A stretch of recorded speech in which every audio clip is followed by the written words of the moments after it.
Subscribe World Action and Reaction News, warn and press bell button for getting notification of all future updates.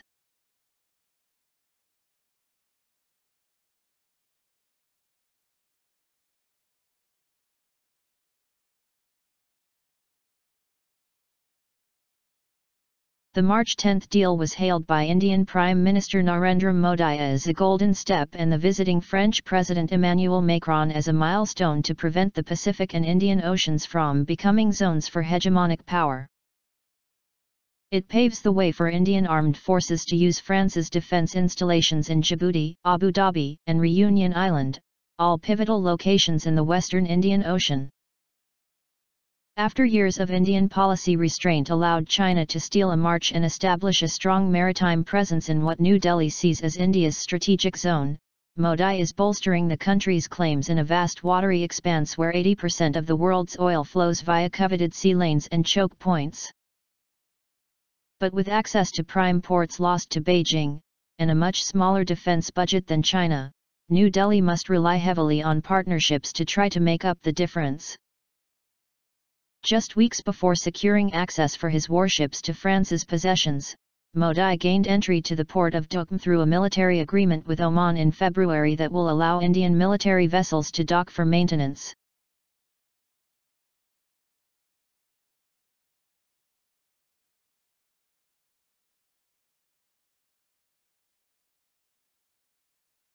While L&T said it received a Rs 442 crore order to supply forgings for steam generators for 6 plants, Bharat Heavy Electricals Limited reported Rs 736 crore order to supply steam generators for 1 plant. It is not clear whether the contracts for the steam generators for the other 5 plants have been awarded to other players or whether they are yet to be awarded. The award of the contracts indicates that the Nuclear Power Corporation of India has got cracking on implementing its landmark 7.7 GW nuclear expansion. The 6 reactors for which L&T will be supplying forgings for are part of the 10 pressurized heavy water reactor plants announced by the government in December. In December, the government said it would set up 10 nuclear power plants with a combined capacity of 7.7 GW. Equal to the current total installed nuclear power capacity in India, built up over several decades with the help of foreign countries. Besides the scale, what sets these nuclear power plants apart is the use of Indian know-how. India has so far relied on the know-how provided by countries such as Russia, Japan, France, and the US to set up its nuclear power plants. This will raise the profile of India's scientists and technology in the world, Power Minister Piyush Goyal had said in December. It will also show the world that we are taking steps to address global warming.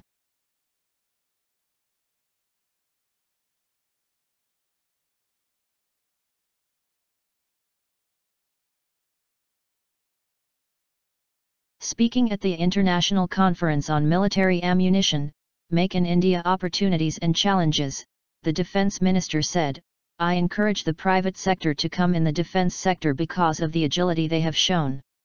They have identified the opportunity that exists in this area." Sitharaman said currently there are 37 defence licensed companies to manufacture arms and ammunition and the figure might rise in future. She also explained that the defence sector needed to be self-reliant to the extent possible. According to the Defence Minister, the import of raw material was inevitable in some areas and added the defense PSUs needed to be made a bit more dynamic. We have to revitalize them, she concluded.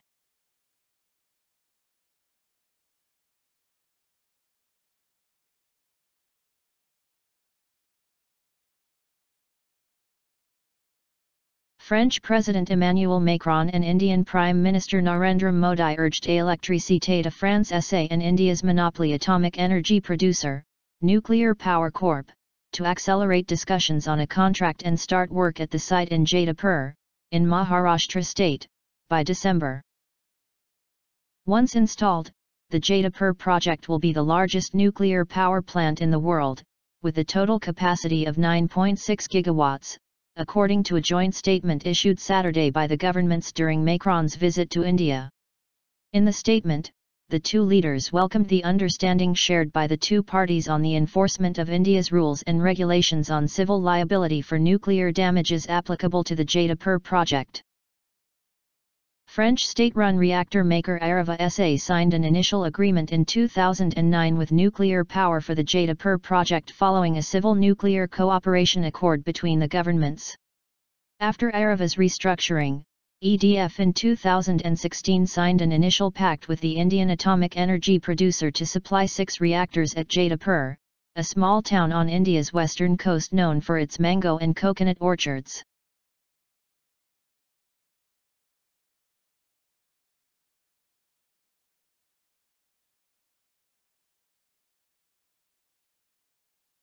We are aiming for the launch of Chandrayaan-2 in April.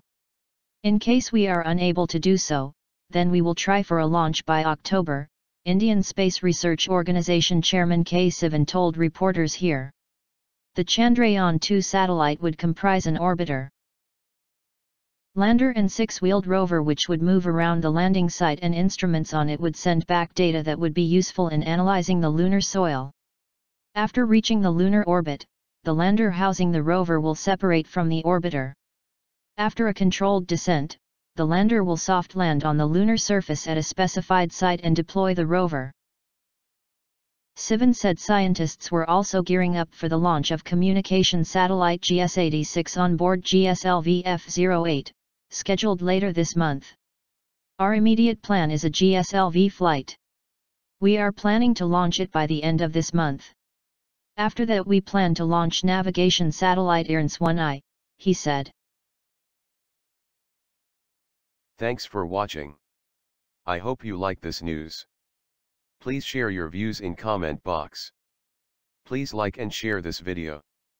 Press subscribe button and bell for auto update to you regarding my channel World Action and Reaction News. Warn.